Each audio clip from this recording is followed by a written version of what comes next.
nuestra conversación del mes pasado tuvo como eje central la idea geométrica del universo, apoyándonos constantemente en aquel axioma atribuido a Platón de que Dios geometriza. El universo en sí es una soberbia obra de arquitectura dentro del cual la forma geométrica y el número constituyen la base principal. A partir de aquí, toda forma conocida en los niveles objetivos o en los subjetivos obedece siempre a la ley de la forma geométrica y del número aritmético. La aritmética y la geometría constituyen para el esoterista entrenado la base filosófica del universo. Dirigido todo este proceso por una voluntad central que utiliza el universo como cuerpo de expresión. Y todos nosotros, desde los planos subjetivos, somos formas geométricas en distintas variaciones o proyecciones, con distintas notas auditivas y con ciertos colores determinados. Ahora mismo, cuando ustedes están atentos a mí, sin darse cuenta están creando una pirámide con base cuadrangular, basándonos siempre en lo cuaternario. Todos poseemos un cuerpo mental, un cuerpo emocional, un vehículo etérico y un cuerpo físico. Cuando la atención del individuo está situada en un punto central de atención, se eleva de la base cuaternaria como líneas de proyección hacia la cúspide, unos triángulos de tipo quizá isósceles, pero una forma geométrica. La atención, cuando obedece a una integración del cuaternario y estos elementos que todo ser humano posee, siempre es una forma geométrica dirigida hacia un punto determinado. Si el punto este es como el día de hoy, la figura central del orador, todos ustedes están ahora creando una pirámide con base cuadrada dirigida hacia mí. Una forma de decir que también es geometría pura. Dijimos también que la forma típica o geométrica del universo se fundamenta en dos figuras importantísimas: el cuadrado y el triángulo. El círculo es ya como un complemento final, ya que dijimos que si cualquier niño, una criatura inocente, se le dice que dibuje una casa y variablemente dibujará un cuadrado y encima un triángulo, y a cualquier lado del dibujo dibujará el sol, pondrá el sol, porque eso está en la base mística del ser humano. Todo cuanto existe en la naturaleza, como digo, es idéntico a lo que hace Dios el Creador. Todos somos reflejos de su voluntad, y cualquier cosa de la naturaleza obedece siempre esta voluntad, y de una u otra manera son proyecciones idénticas de esta voluntad. Bien, hoy vamos a continuar con estas formas geométricas, pero orientándolas ya hacia la figura ideal de la liturgia, tal como la comprendemos. Nuestra conversación de hoy tiene como tema Dios geometriza, pero más que nada vamos a poner énfasis en el valor mágico y simbólico de las ceremonias y de los rituales. Ustedes preguntarán, ¿qué es un ritual? ¿Qué es una ceremonia? Bien, es una manera de invocar energías de la divinidad. Y siempre que existan personas buscando o pretendiendo el mismo fin, están creando una forma de liturgia. Están utilizando el poder mágico de sus mentes o de sus corazones para poner en situación el eje central de su vida, que es la voluntad. Estamos siempre actualizando la voluntad. Y el significado mágico de la liturgia siempre es idéntico. Cualquier forma de la naturaleza es un cáliz que tiene que representar o que tiene que coger al verbo creador. El verbo creador, en todas sus manifestaciones, ha de hallar siempre la forma idónea requerida para cualquier estado de conciencia. Cada uno de nosotros somos un cáliz esperando la revelación del verbo, pero lo mismo se puede decir de un pequeño electrón dentro de un átomo. Pese a su insignificancia, el electrón representa también un sistema solar. Y si el universo entero, sin perder sus propias proporciones, pudiera ser reducido al tamaño de una lenteja, por ejemplo, nada hubiera variado, porque estaríamos inmersos dentro de otro campo de vibraciones, dentro de un orden de proporción, lo cual es también geometría. Es decir, que todo cuanto existe es una forma geométrica, un cáliz, de la forma que sea, con aptitudes para contenerte el verbo. Siempre que exista una liturgia, invariablemente existe el cáliz del verbo. Y el cáliz, como ustedes verán aquí, y esto hablaremos después, siempre es el típico que conocemos de la liturgia cristiana. Pero dense cuenta que antes que los cristianos, ya en el culto de Mitra y otros cultos anteriores adelante, el símbolo era idéntico. No había variado jamás, porque el símbolo de la naturaleza siempre es el cáliz para contenerte el verbo. Y el cáliz siempre consta de tres aspectos: una base, un soporte y la copa en sí, el continente del verbo.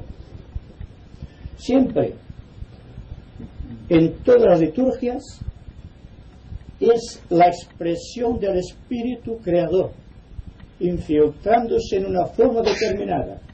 En el orden de la liturgia, esta forma siempre es la copa mística, el grial de la conciencia. Y la hostia sagrada de la religión no es otra cosa que el disco de oro de los mayas. Los atlantes tenían una esfera de oro, como veremos después, pero siempre el ritual era idéntico.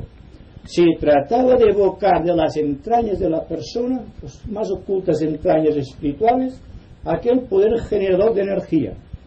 Y todas las religiones del mundo, sin ninguna excepción, están utilizando este símbolo y están utilizando como medio de atracción de las energías débicas la campana. Las primeras campanas fueron fabricadas por los atlantes, imitando la garganta del hombre. De ahí que el instrumento que mejor representa al hombre sagrado es la campana. Campanas con ciertas aleaciones mágicas como poseían los atlantes, con la posibilidad de reproducir la voz sagrada. Y la liturgia, más esta campana, que se sitúa en lo alto de las iglesias y en los templos y en las pagodas, siempre es una invocación a través del hombre sagrado, que es la invocación del verbo. Lo mismo ocurre con la liturgia. Y las campanas, más que llamadas a los fieles a la oración, son protecciones débicas que flotan por encima de los templos y les prestan este soberbio aire de majestad. Y esta solemnidad de los templos obedece en gran parte al sonido de la campana. La campana, al sonar, hace un vacío, y ese vacío se llena por estas energías que llamamos devas o ángeles. Y no hay ninguna forma de liturgia que no tenga sus ángeles.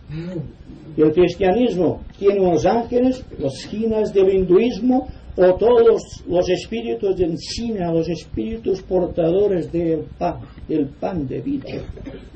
Todo obedece a la misma causa, a la misma razón. Todo está inmerso en el mismo contenido. Todo es lo mismo, expresado de manera diferente. Pero en la liturgia, si existe una base, y existe un soporte, y existe una copa, es porque el hombre es trino en su esencia, porque tiene una base, que tiene un soporte, y que también tiene un continente. El continente es la mente que recibe, el soporte es el cuerpo emocional, que cuando está estabilizado da estabilidad a todo el conglomerado personal, y la base es el cuaternario. El cuaternario creador, el cuaternario que una vez integrado se convierte realmente en la invocación del verbo. ¿Por qué fueron grandes los atlantes antes de que se destruyese la Atlántida? Porque poseían la gran riqueza de los ritos sagrados comunicados por revelación a los grandes sacerdotes que eran iniciados. Entonces, esto que ha llegado a nosotros por la tradición no es el mismo que el cáliz atlante. El cáliz atlante era de base cúbica, perfecta. Tenía un soporte de prisma triangular, equilátero. Y la copa era de cristal puro de roca, tallado por un procedimiento que jamás ha podido ser imitado.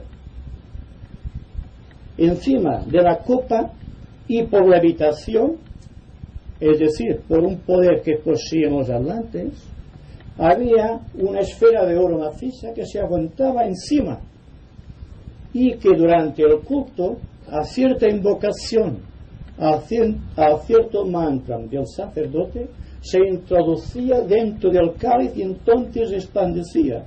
Había una totalidad de impresiones angélicas, divinas y humanas en un mismo momento del tiempo, y el hombre quedaba iluminado.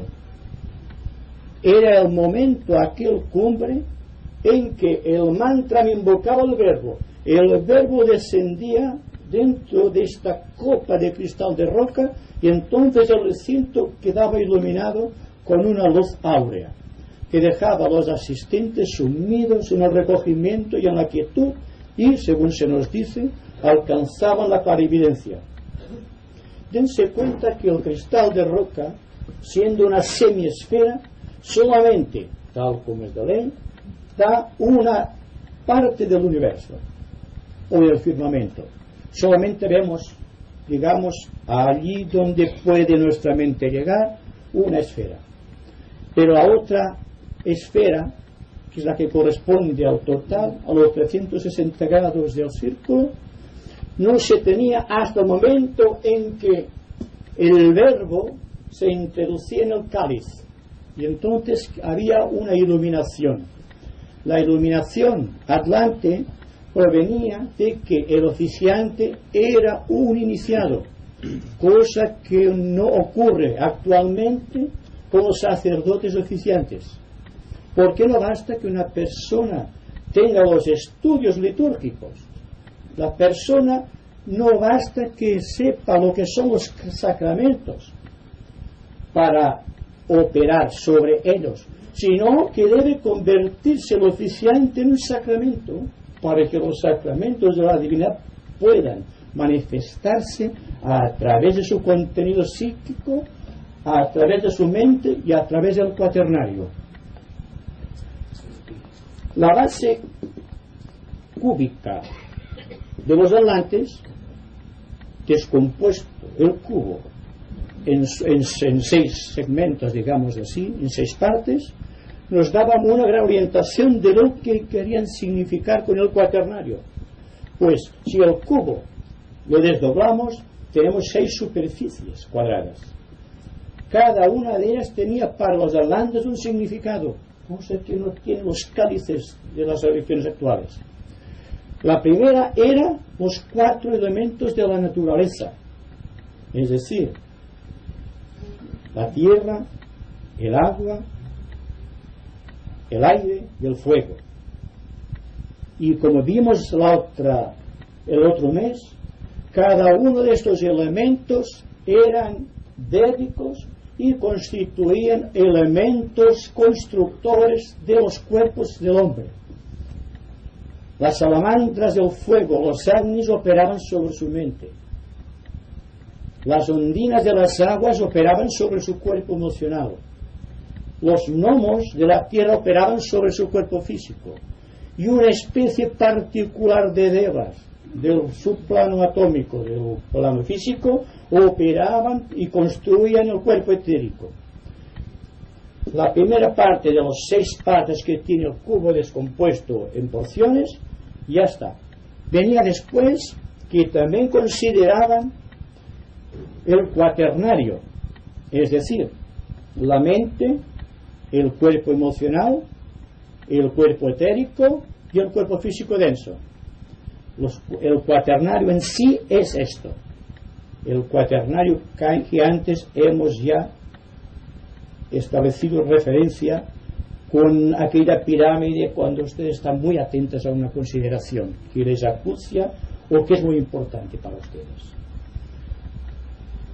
Hay también la consideración de los 4 puntos cardinales: norte, sur, este y oeste, situado en el centro místico del planeta, no la longitud y latitud de la esfera, sino dentro de la esfera, norte, sur, este y oeste, con toda la proyección, que son precisamente la orientación fija que dieron los grandes sacerdotes egipcios a la pirámide de Keops.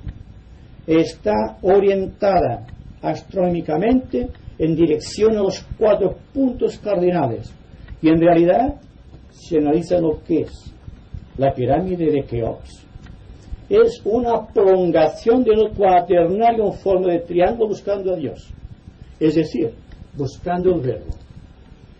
Toda la orientación de los atlantes era esta, y siendo los sacerdotes egipcios los continentes o contenedores de aquellos grandes secretos atlantes a través de esta liturgia.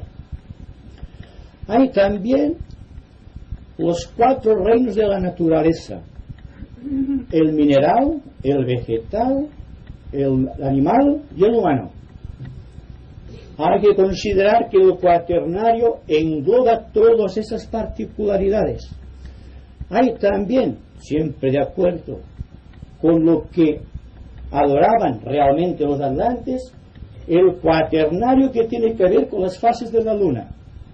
Habida cuenta que se sabía en aquel tiempo que el hombre posee cuerpos lunares y que el cuaternario son cuerpos lunares precisamente, y por lo tanto está en relación con las fases de la luna. Cuando la luna está en su apogeo, hay una exaltación en los cuerpos físicos de los seres humanos, en su mente concreta y en su cuerpo emocional. De ahí, desde el punto de vista de la jerarquía, es interesante que los discípulos mediten en las épocas de plenilunio, porque entonces toda la faz de la luna está iluminada por el sol, siendo el sol el símbolo, siempre es el símbolo del verbo o del espíritu, y siendo la luna en este caso el cáliz, visto en proyección horizontal. Entonces hay un crescendo de energías en la naturaleza en estos momentos, y esto lo sabían los atlantes y pusieron las 4 fases de la luna, teniendo en cuenta que la Tierra en su girar también tiene 4 movimientos de acuerdo con la luz, que es el día, la noche más las auroras y los crepúsculos. También se puede englobar dentro del sentido de las 4 fases de la luna, porque hay una gran relación.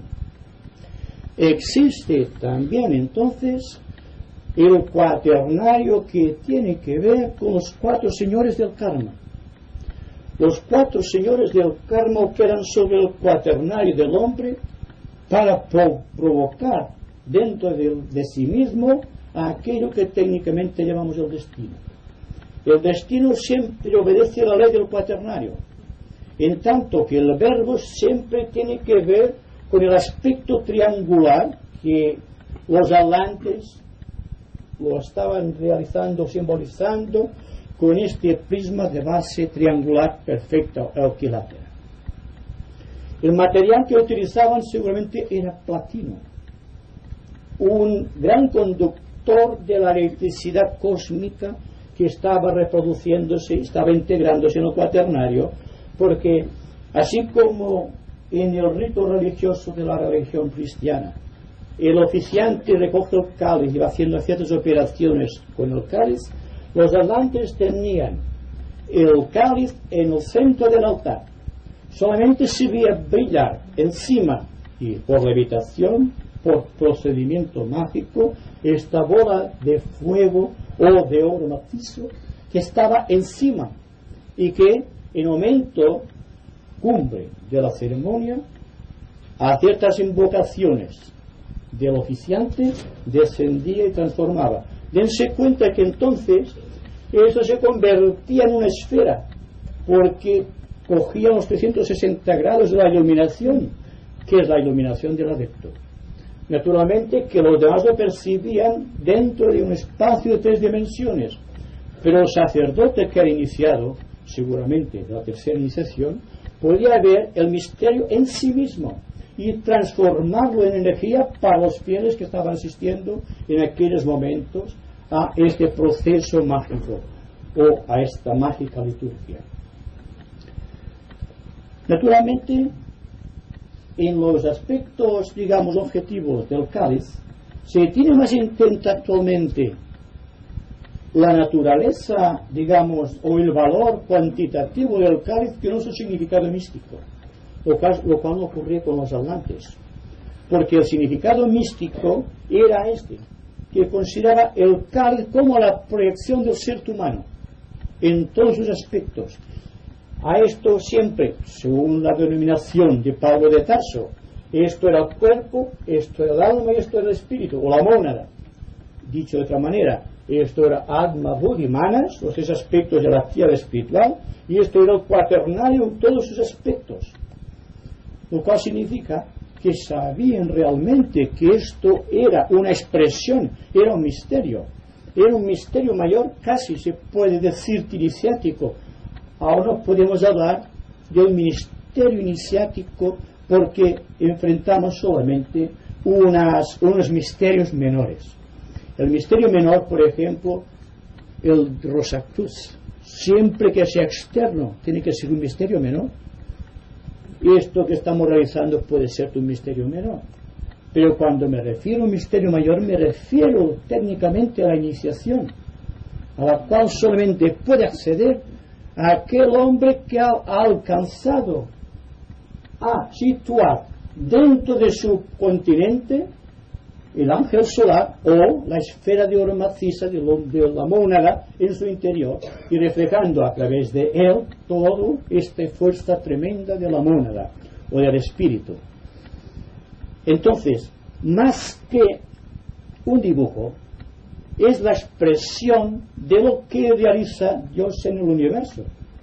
Está realizando una liturgia a través del 7º rayo. El 7º rayo siempre es el rayo de la ceremonia, es el rayo de la liturgia. Y hay precisamente un departamento de ceremonias para invocar fuerzas cósmicas, en el cual el maestro San Germán, suando el 7º rayo, eleva también su copa hacia lo alto para que se llene de la fuerza mística de la iniciación. Después se condensa en el cetro iniciático, que es el que el hierofante sitúa sobre los centros etéricos del iniciado o sobre su cuerpo causal, según la iniciación, transformando enteramente su vida. Pero en realidad siempre es el verbo introduciéndose en una copa más o menos purificada que debe contenerlo. Así que el verbo está por doquier y el cáliz también. Es decir, que un insecto aparentemente no tiene importancia, pero desde el punto de vista clarividente, o desde el punto de vista del hombre perfecto, tiene su significado porque es una pequeña copita elevándose al cielo buscando la inspiración. Esta inspiración, este modo de actuar buscando la cúspide de las cosas, se denomina, en lo que al ser humano se refiere, aspiración. Pero es que la aspiración es tan por doquier, de no ser así no existiría la evolución. Y la evolución es lo más grande que existe, porque es la manera como el hombre va marchando constantemente hacia la divinidad. Es un centro en el universo, y este centro será tanto más magnético, tanto más perfecto, tanto más benévolo en el sentido de servicio, cuanto más contenga esta fuerza inspiradora y cuanto más su mente esté siempre buscando la realidad del espíritu.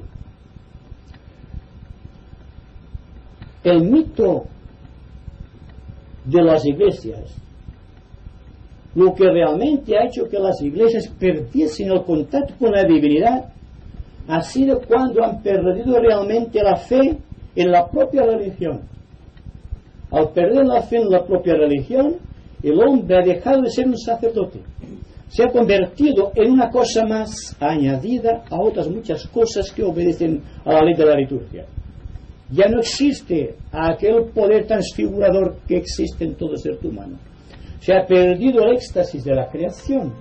El hombre es un número situado en el universo, al lado de otros muchos números, tratando entre unos y otros de resolver la tremenda incógnita de la vida.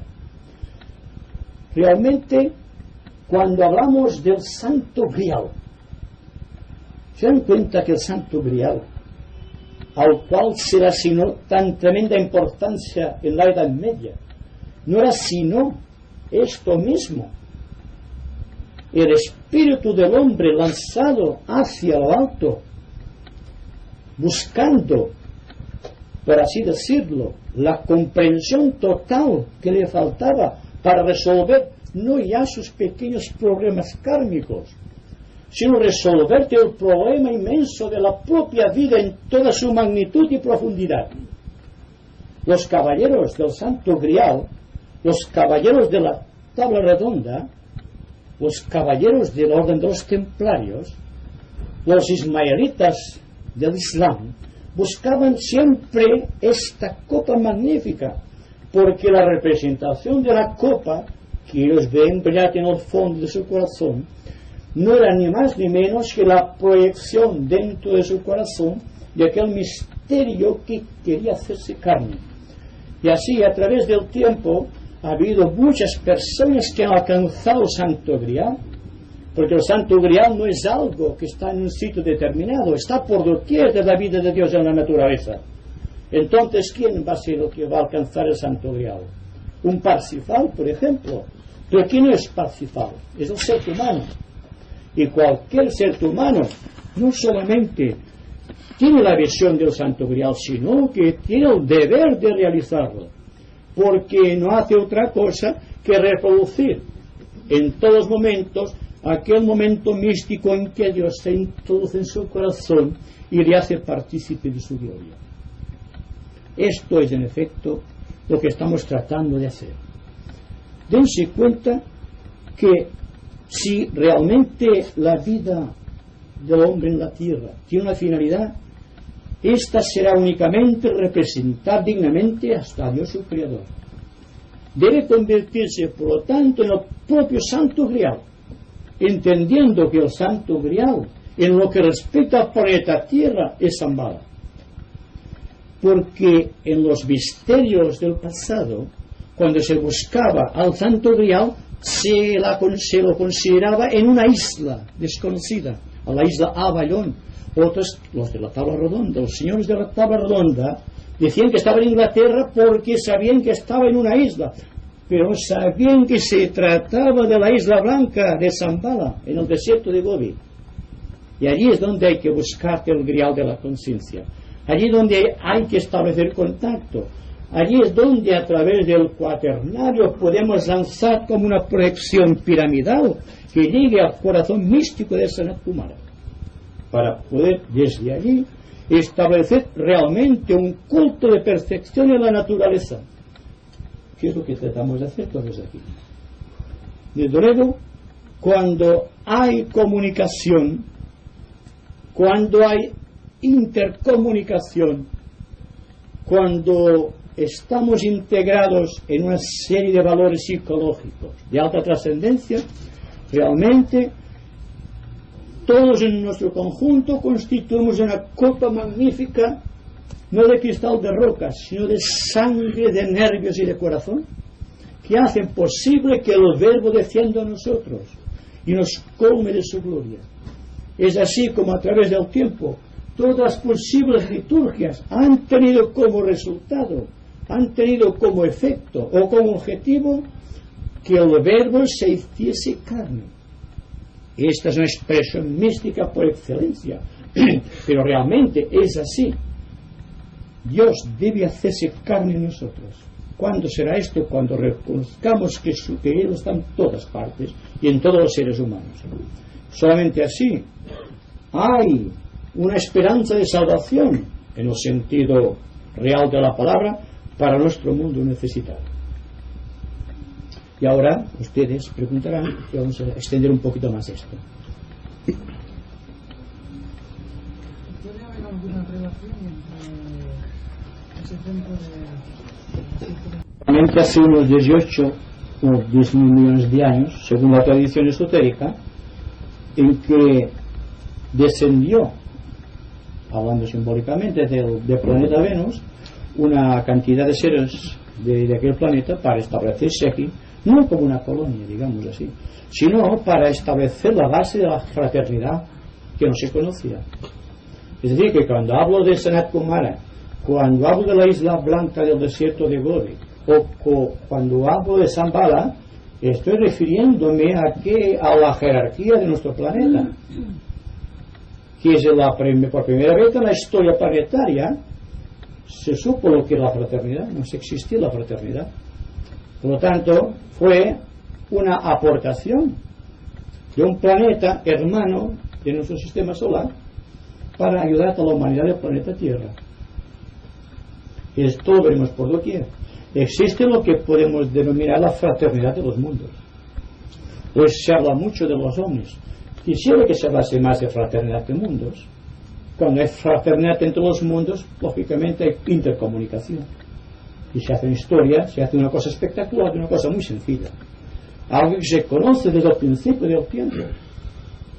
Por lo tanto, desde el momento en que existe fraternidad en el cosmos, debe haber intercomunicación. Es la ley.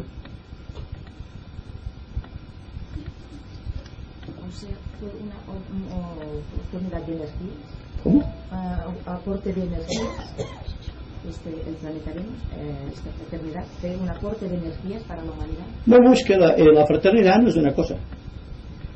Es algo que no tiene una explicación, digamos, lógica. El amor no se puede explicar, se siente. No se puede explicar. Por lo tanto, por la infusión de amor vinieron los señores de la llama, del planeta Venus. Entonces, para la persona que quiere interesarse por esto, puede aceptarlo al menos como una simple hipótesis de razonamiento para saber cómo hay la evolución y cómo la evolución de un planeta hermano puede conducir la evolución del planeta Tierra, o cómo el planeta Tierra, según se nos dice ahora por ciertas grandes predicciones de los grandes rishis planetarios, el planeta Tierra tiene la misión de conectar un planeta que está emergiendo lentamente ahora de un plano etérico con Mercurio. Es decir, que existe una intercomunicación. Es decir, que existe la fraternidad de los dioses y todos los logos planetarios y los logos cósmicos están unidos. Constituyen familias. No están separados. Somos nosotros que los separamos porque no llegamos a alcanzar con la visión de un adepto de un rishi. De la misma manera que un átomo de nuestro cuerpo, cuando nos examina, ¿qué es lo que ve? No ve nada. Está inmerso en un gran contenido. Y será consciente de sus proximidades y nada más. Hay personas que tienen un pequeño, digamos, atisbo de esta realidad, se creen que han conquistado el mundo, que han conquistado ya el conocimiento supremo. Cuando Sócrates, que era un gran iniciado, decía, solamente sé que no sé nada. Esa es la base. Que cuanto menos se sabe, más se sabe. desde el punto de vista esotérico. O, dicho con palabras de Cristo, los últimos serán los primeros. Yo quería hacer una referencia o preguntar, por ejemplo, las copas, como has explicado, que el ángel solar pues estaba encima de la copa que tenían los atlantes. Entonces las pirámides las construían de la manera que las construyeron, que eran inacabadas, o sea, no tenían la cúspide de arriba. Sí, tenía cúspide. O sea, tenía una cúspide pero diferente de piedra, porque hay quien dice que la cúspide era de oro. Y yo quiero preguntar si se refería exactamente, por ejemplo, a la misma copa, que entonces había esta parte de oro que dices que flotaba, si venía a ser algo parecido a esto. Bueno, el oro es el símbolo del sol, más que por el símbolo del metal, era porque es el mismo color del sol. Así que dice que el oro es un rayo de sol petrificado o hecho mineral, pero el oro es el material que suponemos el más rico de la creación. No sé si será verdad, porque en tiempos de grandes escasez de hierro el oro no sirve para nada. Es como aquel árabe en el desierto que se encuentra con un saco de perlas, y que le sirve un saco de perlas en el desierto, porque el desierto necesitas agua y víveres, ¿verdad? Bien, pues esto. Ahora bien, lo que hacían lo que hacían seguramente que cubrían las pirámides con láminas de oro, porque entonces realmente reflejaban los rayos del sol y tenían una conexión, pero eran iniciados. Además, siendo iniciados de la categoría que eran sacerdotes egipcios, seguramente sabían fabricar oro. Dado que hay una muy poca diferencia, por ejemplo, entre el plomo y el oro. Sí. Bueno, yo pregunto esto porque casi todas las pirámides están así, o sea, que están truncadas. Y entonces yo pregunto si era algo que lo hacían en este sentido para representar la copa. No. En esta forma. Eran en cúspide perfecta. Eran en cúspide, pero de piedra o era otro mineral, como dicen. Sí, las pirámides tal como los conocemos ya están, han perdido casi todo su contenido. Pero yo creo que solamente con las piedras se han quitado, como tú dices, de arriba, se han hecho casi todo el Cairo. Así que era grandiosa la pirámide. Ahora bien, el oro desaparecería por el mismo medio, a menos que, según se nos dice, porque decían que la cúspide esta era de oro, o sea, y simbolizaba el sol. Yo digo solamente que la cúspide, que había unas placas de oro toda la pirámide. Sí. Se necesita oro, porque es muy grande la pirámide de Keops. Ahora me refiero solamente a la Keops. Bien, entonces no sabemos exactamente cómo estaba arriba. Solamente sabemos una cosa: según la ley de la geometría, era la forma que el cuaternario se elevaba hacia la divinidad. Era una forma, de esto, sino que en vez de dar esta forma era así. Sí, bueno, porque aquí se trata una línea de aquí del cubo, aquí es una pirámide. Esto es lo que exacto. Entonces lo que me refiero. Que si entonces el oro arriba también lo mejor para ellos simbolizaba la parte solar, también era espiritual. Era un impulso magnético, era para 30 energías, igual que el platino. Si naturalmente era una cosa, era algo mágico, naturalmente, como cosa mágica, tenía que tener ciertos materiales, igual que el feto de la iniciación. Es de un material especial el feto de la iniciación, porque si le ponemos oro se derretiría. Tiene que ser un material que pueda resistir el fuego eléctrico de la divinidad al pasar hacia los centros del iniciado sin que se funda. Y naturalmente no se conoce la radiación en su planeta Tierra, pero el Señor del mundo sí que sabe la radiación. Tiene un cetro que está desde lo pasado y por lo tanto sirve para proyectar la fuerza cósmica a través del cetro. También dicen que había un material que han encontrado residuos que no saben qué material era o qué aleaciones ellos hacían. Hay muchas cosas que desconocemos.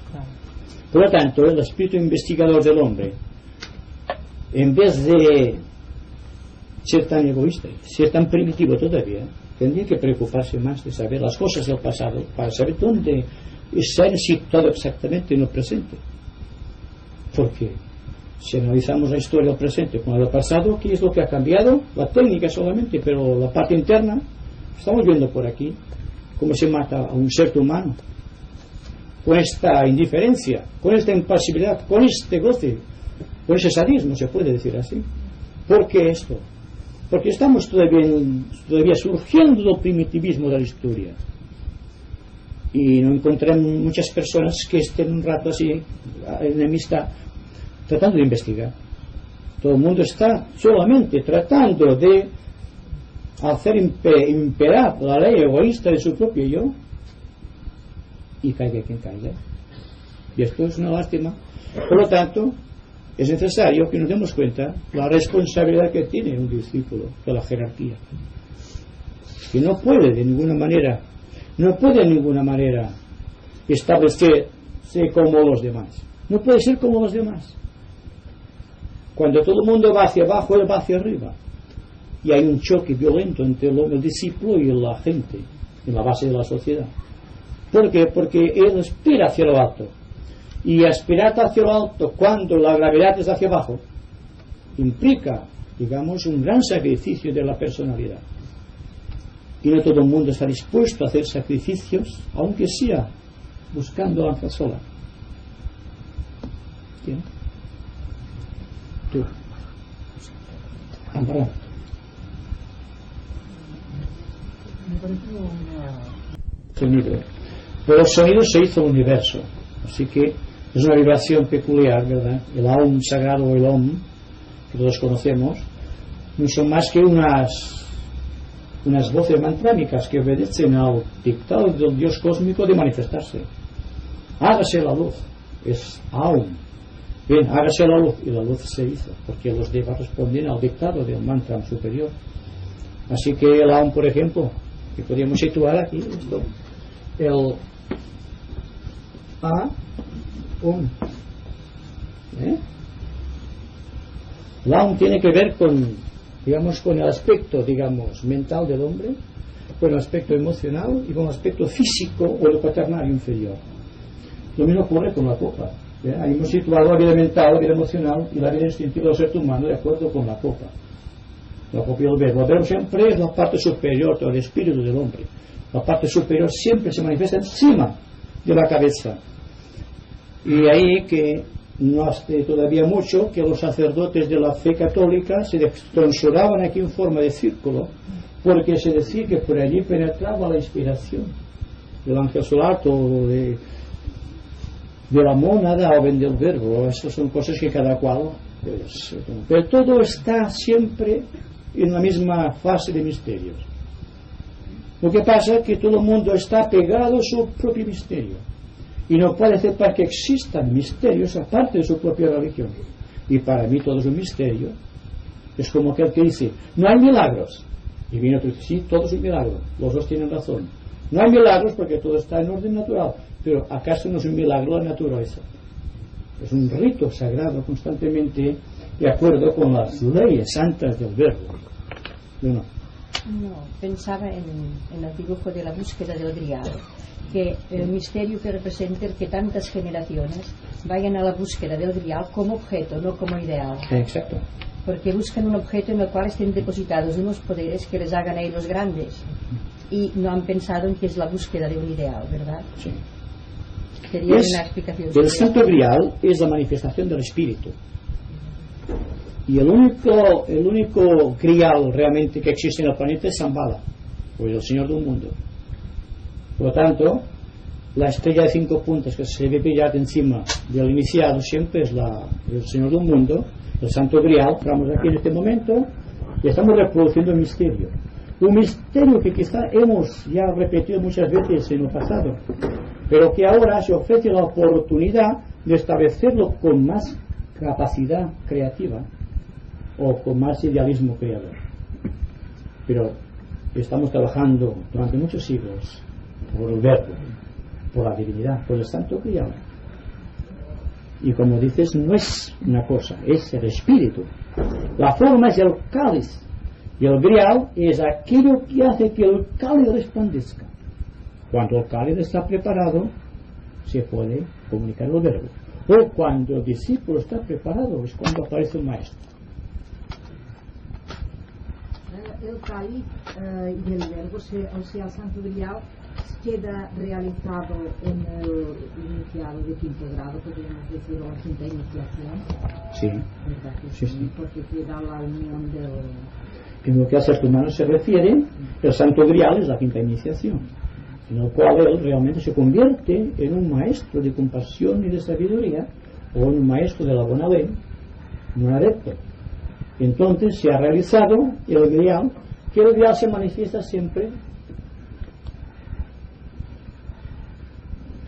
en forma de una estrella de 5 puntas, porque es la suma del aún más el om del verbo o del Grial, porque el om enlazado con la parte baja de la naturaleza inferior y la m con la mónada.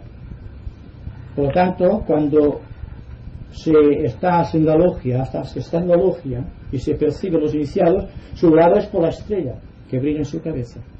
Sabes de la iniciación si es la cuarta, la tercera, enseguida se sabe. Y el iniciado perfecto que ha alcanzado la categoría o la estatura de Cristo lleva una estrella de 5 puntas. Se llama el Señor de la estrella de 5 puntas. El ángel solar, el maestro de la mónada, es un sinónimo. El ángel solar es el punto de enlace entre el alma del hombre y su mónada. No es, por así decirlo, el alma del hombre, sino que es el intermediario. Desde el momento en que, en virtud de un procedimiento mágico, se introdujeron en la, digamos, en la agua etérica de la tierra los ángeles solares, por invocación del hombre animal. El hombre animal se hizo potentemente invocativo hace quizás 18 millones de años, cuando los ángeles solares, a través de la invocación de Sanat Kumara, voluntariamente entraron en la esfera terrestre, en el agua terrestre, y hicieron el voto supremo de enlazar su vida con la de un hombre animal, para elevarlo a la categoría de hombre y después llevarlo a la iniciación. Por lo tanto, cuando el hombre realiza todo ese proceso, cuando esto se introduce dentro, ya no tiene nada que hacer, el ángel solar queda libre, retorna al nirvana, a su patria celestial, al quinto principio cósmico, la mente de Dios, de donde proceden, o el reino de los agnivatas, que son los ángeles solares. Es decir, que el ángel solar es el intermediario en el que se sacrifica por el hombre hasta que el hombre se ha convertido en un adepto. Y cuando queda libre, cuando queda destruido el cuerpo causal, en el momento de la cuarta iniciación, cuando el Arhat, por la fuerza impelente de la mónada, destruye el cuerpo causal y entonces libera el ángel solar. Dense cuenta cuántos millones de años ha pasado el ángel solar, revestido solamente con los 7 finísimos velos de adepto, interesándose por una persona que no le hace caso durante millones de años. Entonces, casi que hablamos del ángel solar de una manera que su sacrificio debe impelirnos, llevarnos a la acción correcta, a la acción espiritual. Y es la única manera, que es lo que dice: todo lo que yo he hecho por ti, hazlo tú por los demás.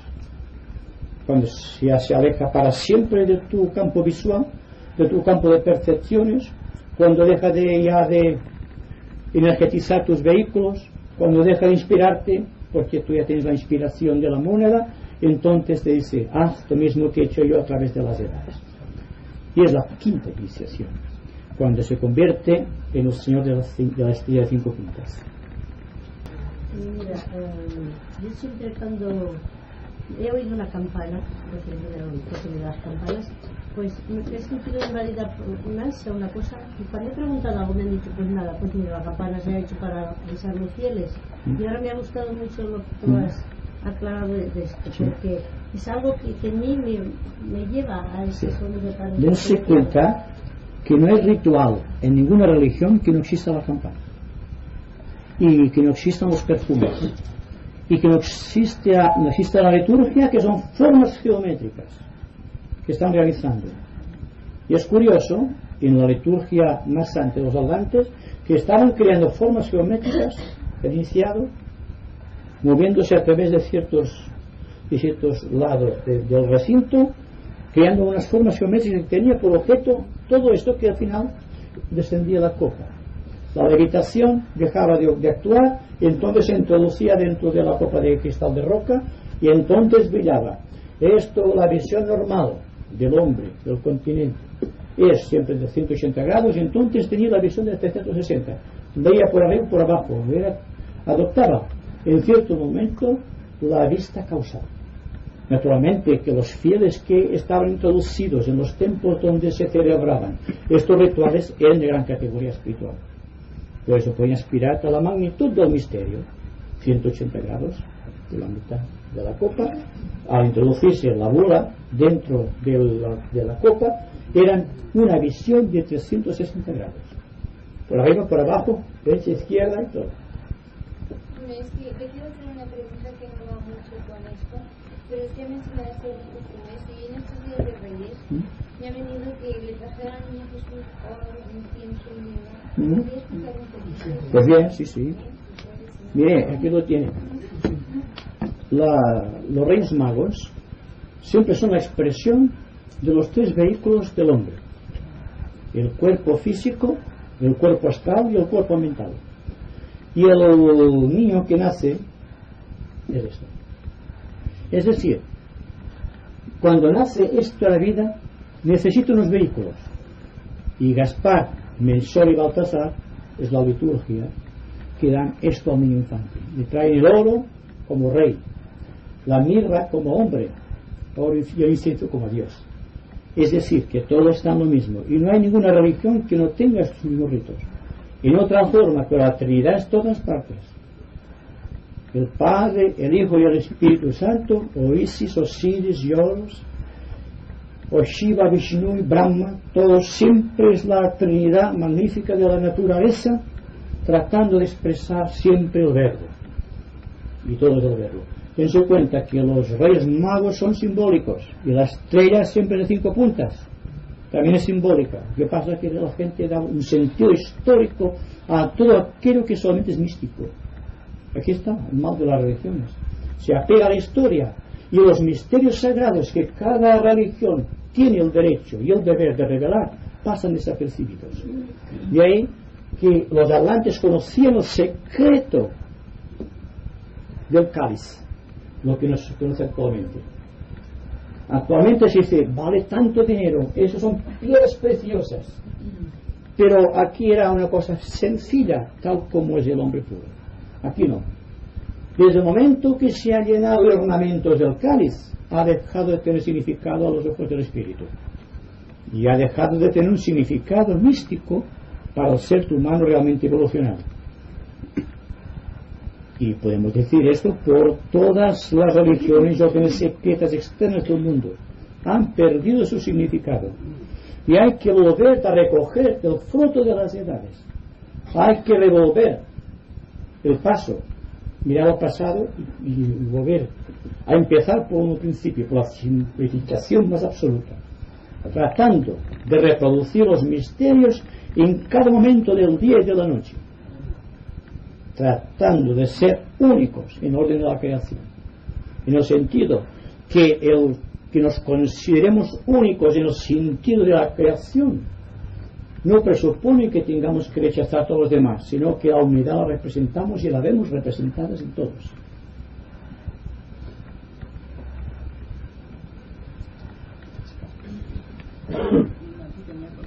Veo que allí, al desdoblar en sus caras el cubo, el sí, signo que aquello representa, sí, sale el signo de la cruz. Surge de aquí este sí, signo. exacto.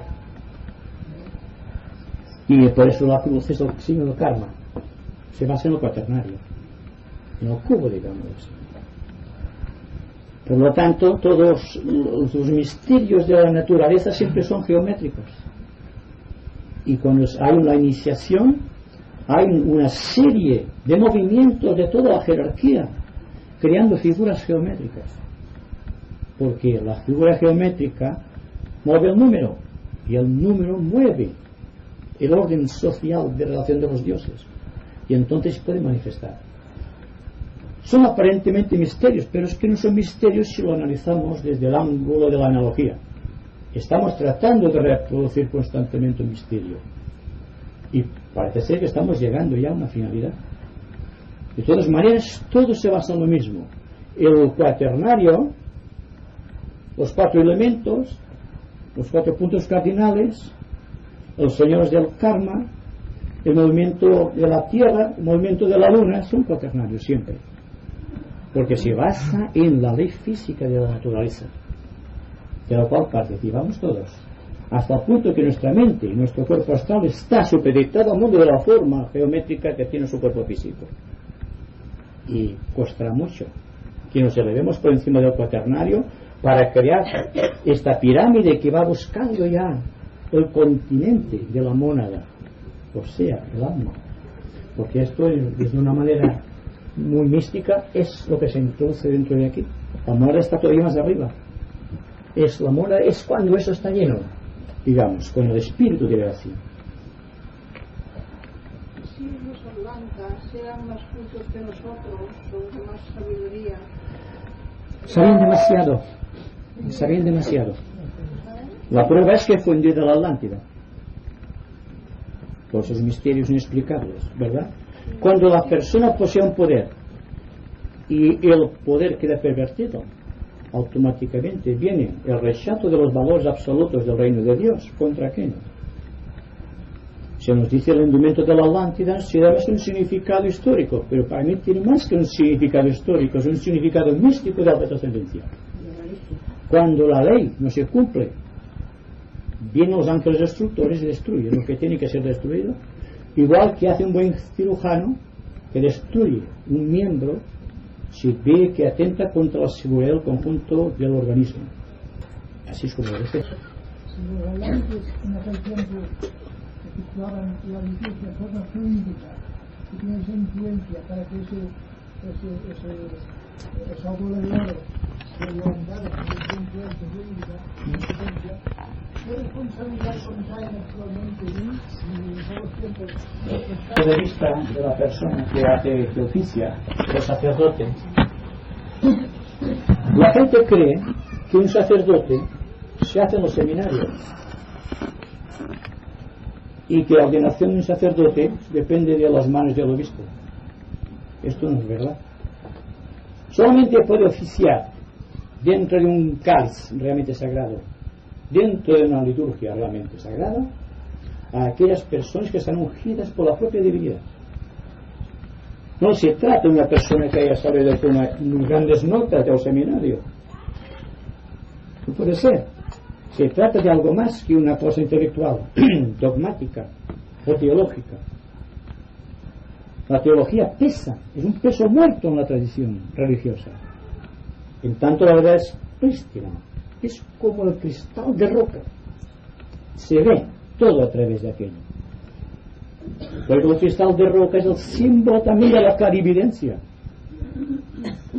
Y los grandes adivinos del pasado utilizaban una bola de cristal de roca para ver el pasado y el futuro de los pueblos o de las personas, por la gran relación que tiene con los misterios celestes, tal como se manifiesta en el planeta Tierra. Pero todo esto se ha perdido porque el hombre ha perdido de vista que es un creador, que es Dios en manifestación y que lo está anunciando constantemente. Ahí está el mal de la sociedad. Un mensaje de los egipcios, que hace como una fe y luego tiene conferencia. Sí. ¿Acaso es un voluntad de una forma sintética el cáliz? Sí. Lo mismo. Son las formas que adoptan a través del tiempo en las distintas religiones el cáliz. La cruz es una forma de cáliz y la cruz sensata todavía más. Por ejemplo, el sol encima ya no es la cruz crística con el hombre muerto en la cruz, sino que es el sol brillando por encima de la cruz cuando se ha liberado el hombre de la cruz. De hecho, si eso sería así, brillando internamente. Esto queda solamente aquí. La parte superior ya ha sido el hombre celestial quien ha cogido la parte superior de la cruz. la materia, o sea, el espíritu encima de la materia. Otra forma de decirlo, la rosa cruz, es lo mismo. Cuando se triunfa de la cruz, siempre existe un misterio. Y el misterio es la cruz lanzada, y era un disco de oro encima de la cruz, demostrando que había una relación iniciática de la forma de la cruz cuando se superaba por el verbo, por la inspiración de gracia, por los iniciados. Y el misterio rosa cruz es que la cruz se convierte en una rosa, en el centro donde se están uniendo los brazos vertical y horizontal de la cruz. El hombre celestial queda crucificado, pero en forma de una rosa. Es decir, que es el pago que da el hombre en el sacrificio de la cruz, de la vida organizada. De ahí que el centro de la columna vertebral, más bajo moladar, se presenta así. Representación máxima del cuaternario. En cambio, aquí es el loto de 1000 pétalos. Todo está relacionado. Solamente falta que nos demos cuenta de que todo lo sabemos ya. Falta solamente que demos una interpretación correcta. Y que todo cuanto sepamos, de una manera ordenada, de una manera filosófica y trascendente, veamos que es cuanto hemos ido aprendiendo a través del tiempo sin haberle dado una explicación racional. Hoy día se impone en la sociedad que demos una explicación científica a todo lo oculto, y si puede ser geométrica la idea, mucho mejor interpretada que si será un valor místico solamente. Estamos bajo la fuerza magnífica del quinto rayo, el rayo sexto, digamos, del sentimentalismo está desapareciendo. Cada vez seremos menos piscianos y más acuarianos, digamos. Entonces vamos haciendo una división, y la causa de muchos de los males que afligen a la sociedad actual es el por qué estamos dentro de una desaparición de eras o de una desvinculación de eras en la cual existe un dolor, un sufrimiento agudo, porque algo hay que dejar y algo nuevo hay que obtener. Y las cosas arraigadas tradicionales que están en la conciencia deben desaparecer para que sea el espíritu creador el que tenga la fuerza, el que tenga la armonía, el que tenga el poder para seguir adelante. Parece ser incluso que tenía esa cruz como el símbolo del misterio incrustado en el centro, tenía una fuerza terapéutica, porque una vez que hubo una epidemia, cuando los israelitas en el desierto, Moisés se le ocurrió levantar la cruz y meter un especie de jeroglífico hacia el centro, y todo lo que miraban aquella símbolo parece ser que literalmente la Biblia sería la fuerza mágica que hacía ese símbolo.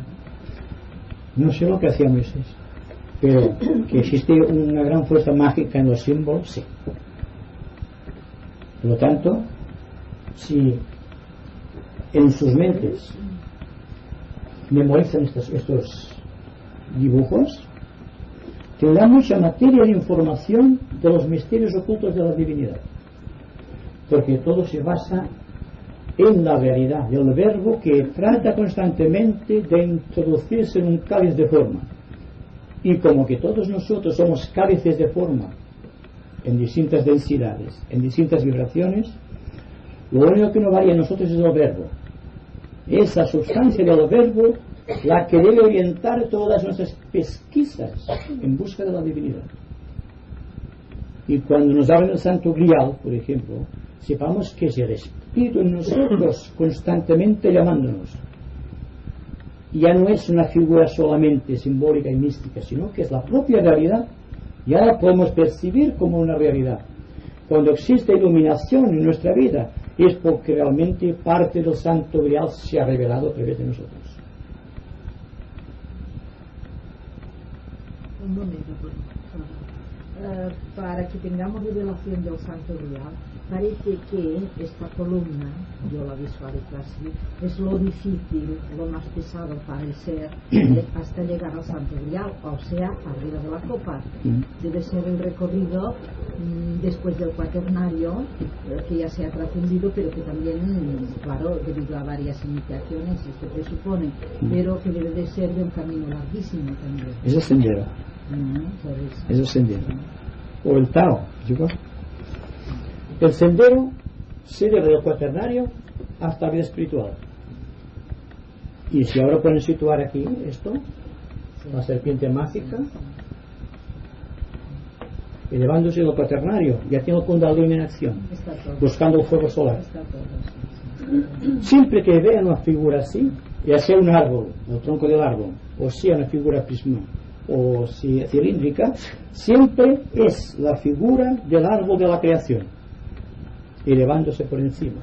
Y la serpiente dando vueltas a través del árbol, o del prisma, o del cilindro, es Kundalini. Es la fuerza mágica de la creación que está aquí en la base del cuaternario, aquí, en el centro Muladhara, ascendiendo hacia arriba buscando a Dios, porque la serpiente es mágica. El hombre procede de la serpiente, en cambio los ángeles proceden de las aves. Pero claro, esto es una cosa que es muy compleja. Yo quería preguntar, ahora que has nombrado los ángeles, los 7 arcángeles, que yo siempre he oído de los 3, los 7, ¿cuáles son? Yo conozco 4 solamente.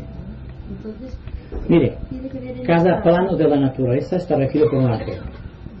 El ángel del plano físico se llama Yama o Shishti, según la denominación hindú. El arcángel del plano emocional se llama Varuna. Toda la emoción, todo el agua del universo está regido por Varuna, o por el señor Neptuno, que es uno de sus agentes. Toda fuerza, digamos, mental, está regido por el dios Agni. Es decir, que Agni será el señor de las salamandras. ¿Por qué? Porque es el señor del fuego creador de la naturaleza. No solamente el fuego de Kundalini, sino también el fuego de Fuat y el fuego solar. Está por encima de todas las cosas. Y el plano búdico está regido por Indra. Luego hay 3 planos más que prácticamente no están a la altura del ser humano. Los arcángeles seguramente serán, yo les doy la denominación de el plano que están informando con su vida. Por ejemplo, un señor puede ser el señor Anupadaka o el señor Adi, pero de acuerdo con la ley del plano. Es decir, los 4 conocidos, que son los que nos interesan a nosotros en esta presente ronda planetaria, son Yama, Varuna, Agni e Indra, o Vayu también. Vayu también tiene un nombre de Vayu o Indra. Entonces los nombres que nos pone la Iglesia, el arcángel San Gabriel, San Rafael y esto, bueno, son los planos. Sí. Es un modo que siempre que haga en él quiere decir ángel. Son los nombres de los planetas, lo que dice ella. Bueno, pero todo está en lo mismo. ¿Qué pasa? Que nosotros, yo simplifico mucho la cosa de los ángeles porque me parece que se ha dado demasiada énfasis a muchos nombres. Pero Gabriel, Rafael, Ismael, todos son, quiere decir, arcángel de tal plano, arcángel de tal plano, dicho en palabras de religiosas o en palabras místicas de la significación de los rishis hindús, o orientales, mejor dicho.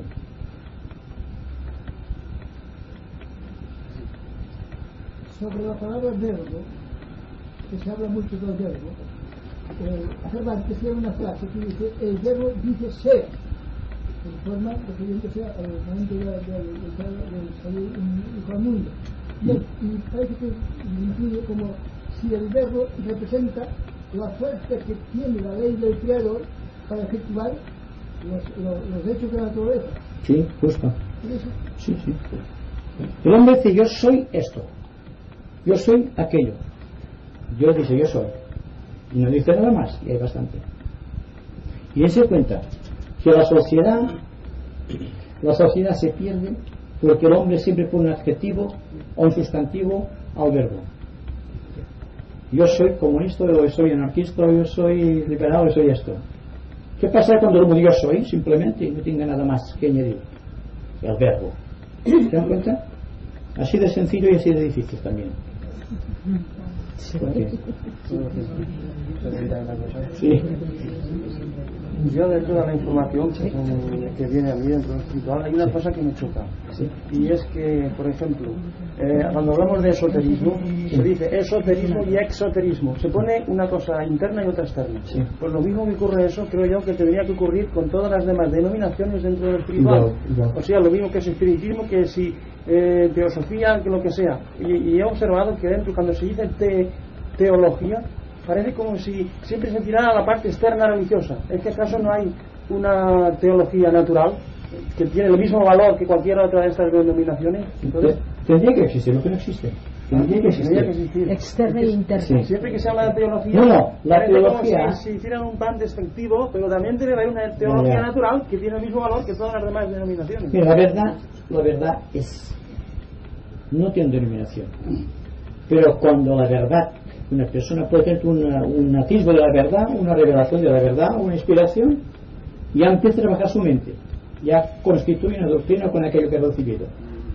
Si el hombre se quedase por la fe mística solamente del verbo, no pasaría nada. Continuaría con la fruición del verbo, porque al verbo no hubiera puesto nada más que lo que el verbo es y representa. El hombre siempre pone algo de su parte a los misterios de Dios, y aquí es donde falla. Dice, tenía que decir, Dios mío, soy muy pobre, haz tú por mí porque yo ya ves que no puedo hacer nada. Y yo, claro. Y luego las equivocaciones, los fallos y las malas interpretaciones de la verdad, las luchas religiosas con muchos dioses que nosotros nos han sacado, luchando entre sí, a ver quién es el que vale más. O aquella persona que se levanta por la mañana y pone una vela a todos los santos que conoce, porque dice, si uno falla uno, tendré otro. Pero eso es lo que ocurre realmente. No nos damos cuenta que estamos jugueteando con cosas sagradas. Para mí esto es una cosa que lo veo constantemente en todas las personas. No existe una fe en el corazón. Porque si existiese una buena fe en el corazón, una fe absoluta, automáticamente dejarían de existir las iglesias. No harían falta. ¿Por qué? La naturaleza es el altar supremo de la creación. Y el propio hombre. El ser humano es suficiente. Somos sacerdotes ante la divinidad que estamos tratando de establecer una liturgia a través de nuestros actos. Somos sacerdotes oficiantes. Lo malo que somos malos oficiantes. Aquí está solamente esto. Si podemos llegar a ser buenos oficiantes, la cosa cambiará mucho. No sé si la pregunta que voy a hacerte está muy pareja, pero siempre necesidad de que no lo aclares. Yo tenía la idea de que el pensamiento era la sustancia que utilizaban los devas para realizar aquello que el hombre piensa, porque piensa en Dios. Pero últimamente leí que la fe era la sustancia de las cosas maravillosas que uno puede esperar. Y yo no pensaba que la fe fuera un pensamiento, porque parece un sentimiento. ¿Quieres aclararme el por qué se llama sustancia al pensamiento y también se llama sustancia a la fe? Bueno, el pensamiento no es sustancia, la fe, todo lo que surge del ser humano ya deja de ser esencia para convertirse en sustancia, ya sea la fe, ya sea el pensamiento. Es decir, que la fe se mueve, a mi entender, en un nivel de convicción y de resolución. Y en el nivel de la voluntad se manifiesta la fe. En el pensamiento se manifiesta en el nivel del pensamiento, en el nivel mental. Ahora bien, hay que aceptar que en la región de la fe, en la religión de las cosas que se perciben internamente, y hay una seguridad increíble, hay una afirmación de voluntad, también hay ángeles, solamente, que ve aquello que se baña en los efluvios del ser humano y que transforma los ambientes de acuerdo con lo que es el ser humano. El ser humano sin los ángeles no sería nada, y permítanme que sea tan duro en esto, porque yo ya mismo ya no podría ustedes oírme, porque yo estoy hablando a través de las ondas magnéticas del aire y ustedes me oyen también por lo mismo. Y este misterio está realizándose en el éter. En el éter está conducido por los ángeles, por los silfos del aire. ¿Qué pasaría entonces si desapareciese la cohorte angélica o estas energías individualizadas que se les da el nombre de ángel desde tiempos inmemoriales? ¿Qué es lo que hay entre ustedes y yo? O entre ustedes y yo, y entre yo y ustedes. Algo hay, ¿verdad? Hay una comunicación. No se puede coger así con las manos. Pero si somos sensibles, veremos como si hay algo que responde a lo que somos nosotros. ¿Qué es lo que crean los ambientes sociales de la humanidad? Porque, por ejemplo, España tiene una característica específica. Porque Francia tiene otra característica determinada. Porque es diferente el ángel de cada nación. ¿Han pensado esto alguna vez? ¿Por qué se crea esta diferenciación? No será por las montañas, por el sol, porque todo es igual siempre, en todas partes. No pasa la frontera. Hay leyes establecidas. Porque cada nación tiene un alma, tiene un aspecto también externo, que es la forma que tiene la nación. Con todo su contenido de ciudades y pueblos, montañas, ríos y lagos, y el mar que le circunda. Entonces es, digamos, un desafío a la conciencia del investigador para que se pregunte constantemente estas cosas. El por qué. Y responderse adecuadamente. Por favor, quisiera hacer una pregunta. ¿Hay un ángel solar para todo la humanidad? ¿O hay un ángel solar individual? Para cada individuo. Sí, sí, sí. Y hay aún y otra cosa.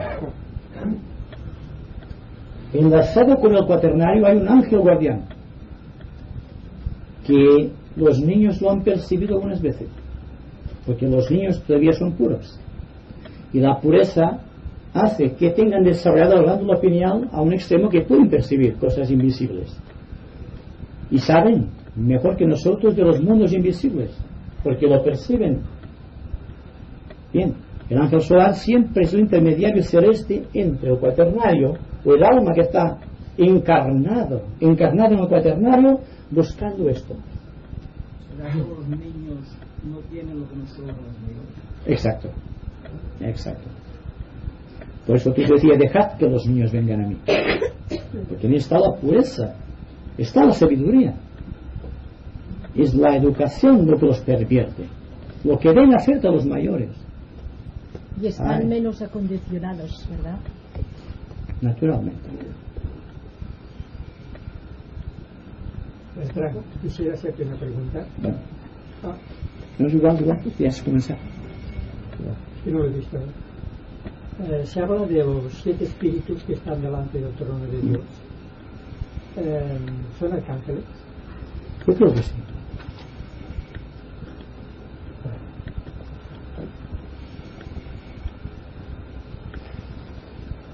Hablando de oficiantes y policías, sí. Me parece que has lanzado así un poco parecido a una frase que sitúa esto en el mismo nivel del microcosmos. Al decir que, no sé si lo pasa a mí, que incluso el electrón desempeña así un papel dentro del átomo. Sí, sí, sí. El electrón es quizá la parte conocida más pequeña del átomo. No quiere significar que no existan partes más pequeñas todavía que el electrón. El electrón tiene la función de planeta dentro de un átomo. Dentro de un átomo de hidrógeno tenemos un electrón, un protón y un neutrón. Pero dentro del cuerpo molecular de un átomo, por ejemplo, de plutonio, tenemos 94 protones, 94 electrones y, es muy importante, un equilibrante que es una nueva fuerza que es el 94 neutrones. Y ahí que podemos enlazar los neutrones con los ángeles buscando los espacios intermoleculares de la sustancia, o lo que nos rodea aquí son espacios intermoleculares. La ciencia está investigando el campo esotérico a medida que se hace más científica, más rigurosa en sus apreciaciones, y está penetrando rápidamente en el dominio de la cuarta dimensión. Y lo que ahora parece un milagro o sobrenatural, dentro de unos 50 años, por ejemplo, sea algo natural, como los niños de hoy día que ven como natural la televisión, la cual no era conocida en los tiempos de nuestros abuelos. Y sería un milagro, algo sobrenatural para ellos, sin reencarnarse ahora mismo o volviesen a la vida. Respecto a lo que manifestaba que los niños son sensibles, que pueden incluso ver los ángeles y guardianes, hay un hecho que me lo explicaron cuando yo entré en la comprensión espiritual, de que un niño, en la tarde, se notó un perfume enorme ahí, y resulta que ese niño vio este ser fluídico de la forma que partió este perfume. Sí. Fue una cosa manifestada como real. Es que dense cuenta que el perfume es de lo más evolucionado de la naturaleza del mundo vegetal.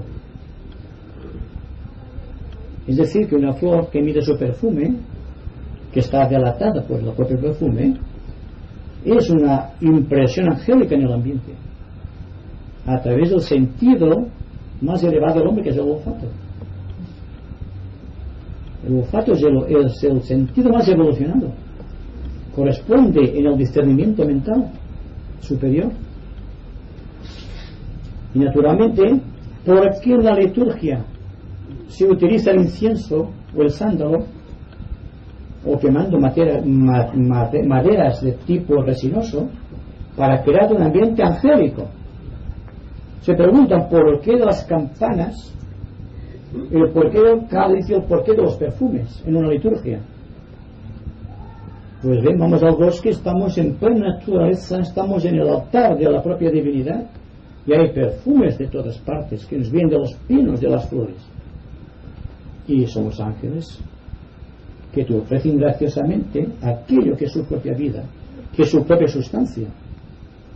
Y naturalmente, como esto se sabe del principio mismo de las edades, no hay oficio, no hay liturgia, no hay ceremonia y ritual que no se utilice el perfume, porque el perfume, siendo en esencia natural, atrae a los ángeles, porque los ángeles son hijos del perfume, en cierta manera, hasta cierto punto.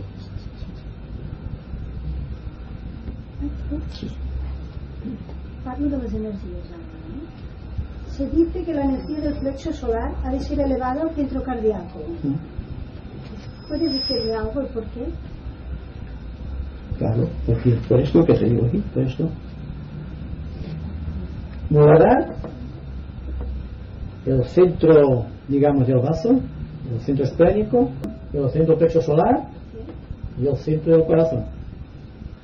La serpiente, conforme subiendo la serpiente por el árbol de la columna vertebral, está enlazando entre sí a los centros, está vitalizando los nadis, que es la contraparte sutil del sistema nervioso, y entonces eso se convierte, en el caso de un iniciado, en una estructura luminosa ígnea. ¿Por qué? Porque todo está brillando como un sol, y es naturalmente a partir de la base de la columna vertebral, donde está el fuego de Kundalini, ascendiendo hacia la copa, buscando la mónada, buscando el centro coronario, o el loto en el pétalo, representado por el sol siempre. ¿Y por qué es tan importante conocer la doctrina del corazón? Porque el corazón es la ciencia de la vida, es la sabiduría. Y el hombre no conoce por la inteligencia, conoce por el corazón. Por el corazón se aproxima a la verdad. Con la mente solamente especula sobre la verdad, no es lo mismo.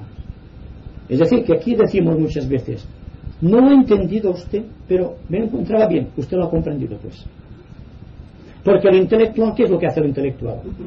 Está haciendo una trinchera. Estoy de acuerdo con esto, no estoy de acuerdo, siempre está a la defensiva. Y la persona que tiene el corazón con deseos de descubrir, se le abre el corazón, el chakra cardíaco, y entonces comprende por vía infusa qué es lo que la mente no es capaz de percibir. Yo creo que estamos en este caso todos nosotros.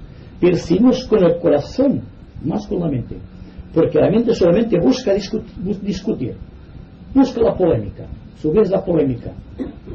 El intelectual, el hombre del intelecto, tiene la misión de coordinar las cosas, pero no para descubrir la verdad. La verdad la descubre el corazón. Por eso a los maestros se les llama maestros de compasión y de sabiduría, porque la sabiduría está en el corazón.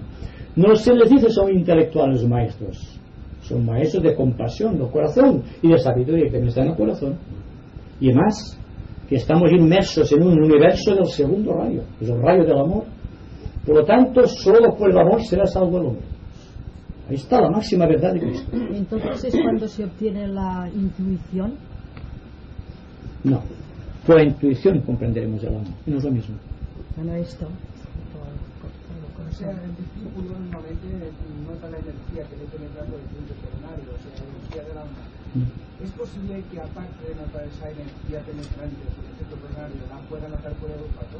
¿Por qué no? Depende del sentido que tenga más desarrollado. ¿O los dos a la vez? También. Hay personas que en la meditación sienten perfumes. Hay quien siente que se está quemando la columna vertebral. Hay quien siente una gran paz. Cada cual es su propia ley, su propio destino. Yo diría que el perfume es una energía de las tantas que existen en la naturaleza. Una persona que esté buscando ahora perfumes, como hay personas que están buscando oler perfumes raros, cosas del mundo oculto, jamás lo conseguirán. Siempre vendrá un momento de improvisación, un momento de ausencia total de la mente, cuando no se piensa nada. Entonces hay una fricción. Sientes un perfume o sientes la música de las esferas. Estás conectado con el planeta Tierra, por lo tanto sientes todo cuanto es el planeta Tierra. Estás viviendo un mundo supremo de armonía. Ahí está la base de todo, de la nueva técnica esotérica. Hay que vivir de acuerdo con esas precisiones. ¿Puedo hacerte una pregunta? No sé si me sabe explicar.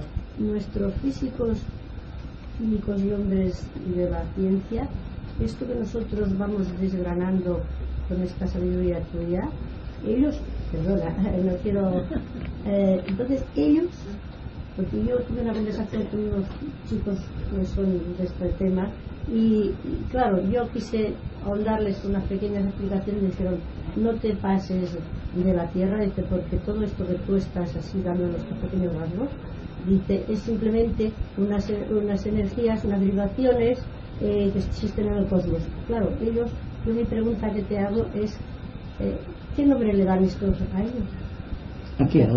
A estas cosas nuestras que también vemos y apercibimos, los físicos nuestros, estos cuadros que nosotros presentamos, ¿qué estudio le dan ellos? A ver, ¿qué manera de expresarse? Porque es por mediación de vibración, de átomos, de fotones, de todas estas cosas de energía, y a nosotros, claro, esto lo vamos sacando por mediación de esta intuición, de esta